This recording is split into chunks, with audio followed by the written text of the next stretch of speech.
Chapter 12 in Bauer and Erdogan, Organizational Theory and Behavior, is all about leading people within organizations.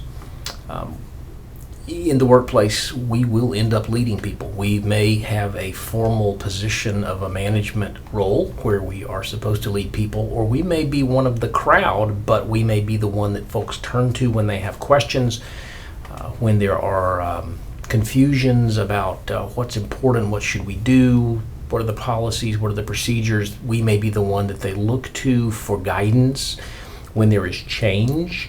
We may be the one that they kind of follow. If she buys into this, then I'll probably go along too. But if she puts up some resistance, I'm not doing it. We will be leaders, and if on the slight chance in our workplace we are not in any sort of capacity to be leaders, we are leaders in other areas of life, in our family, in our community, in our churches, wherever. So it's important that we understand how to lead people within organizations. And this chapter, which is a little under 29 minutes long on the video that you'll be watching, talks about what leadership is in general and the qualities of a leader. Now, lots and lots of studies have been done over the course of time trying to answer the question of what does a leader look like? Is it possible to predict who will be a good leader and who won't? In fact, I am also periodically teaching a master's level class on organizational leadership, where we take one chapter in this particular class to talk about leadership.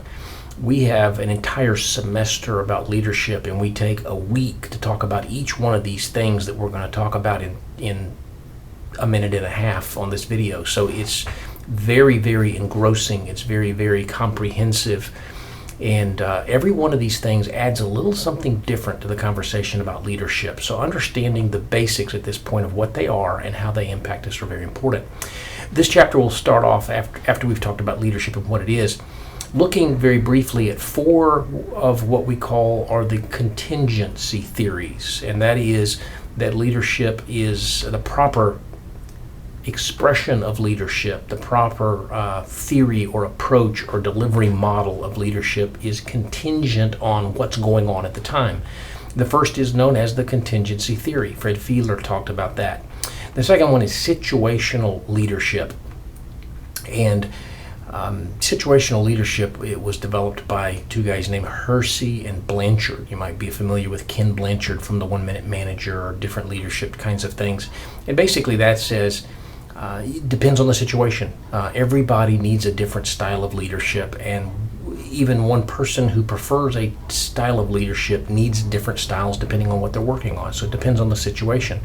The third one is called the path goal theory. Robert House from Harvard developed this, that talks about different manners of leading or different styles of leadership depending on what our goals are. Our job as a manager is to give them the goals or collaborate with them on developing the goals and then helping them determine what path they need to take to get there, getting rid of the obstacles. But the style that we use depends on the situation. We can be supportive, or we can be deliberate, or we can be achievement oriented or whatnot. The fourth contingency approach is Vroom and Yetton talking about the decision tree, and that is there are several components to that, and depending on the answer to the question yes or no, high or low, present or absent, true or false, whatever, you take a branch in that tree, and if this one's yes, you go here, and if this one's yes, you go here, and if this one's no, you go there, and it kind of leads you through the process to determine what the proper style is. Beyond those contingency approaches, there are some more modern day theories. Most of those contingency approaches were developed in the 40s, 50s, 60s, maybe 70s. The contemporary approaches have come about much more recently, as is suggested by the name contemporary. And we're going to look at the transactional approach, which is the idea that leadership is about giving and taking, rewarding, providing resources, and it's a one-on-one, transaction by transaction kind of process. The second approach that's contemporary is the transformational approach, and that has the idea that our job as a leader is to transform the organization, to transform people, to motivate and inspire. The third thing is the leader-member exchange, and the basic idea behind that is that little groups form within our leadership circles, and with some groups and some members of groups, we have a closer relationship than we do with the others. And those who have a closer relationship tend to get more information, tend to get better assignments, tend to get more assignments because we've got a relationship with them. Those who are in the out groups don't learn as much, they don't make as much effort, we don't turn to them as often. The next contemporary approach is servant leadership. Robert Greenleaf talked about how the underlying goal of any leader ought to be to make his or her people successful. And what we should be doing as leaders is those things that help them succeed. If they succeed, we will also succeed, but it's about giving rather than taking. And then the last model of contemporary leadership is known as authentic leadership. And basically that says you lead based upon who you are. You're not trying to put on a show. You're not trying to be somebody that you're not, but your leadership style reflects what you think is important. And it's different from the next guy because you have different motivations and different ethical systems and different values and things like that.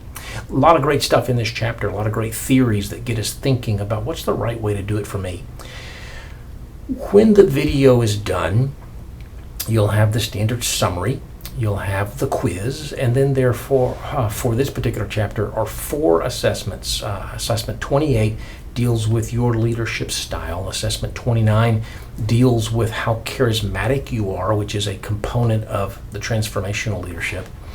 Assessment 30 deals with how trustworthy you feel that you are. That's part of authentic leadership.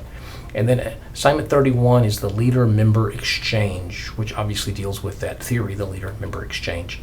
At the conclusion of this chapter, we'll try to get a quick phone call in to make sure that you're feeling good about all this and that you're kind of ready emotionally and academically for the test that comes up. And then we'll conclude this little session of the class with exam number 3, 50 questions, true, false, multiple choice. Hope you're feeling, again, that you're making good progress. As always, keep an eye on the calendar and what's left to do, and make sure that you're doing this at a good enough pace to where you don't leave anything out, obviously.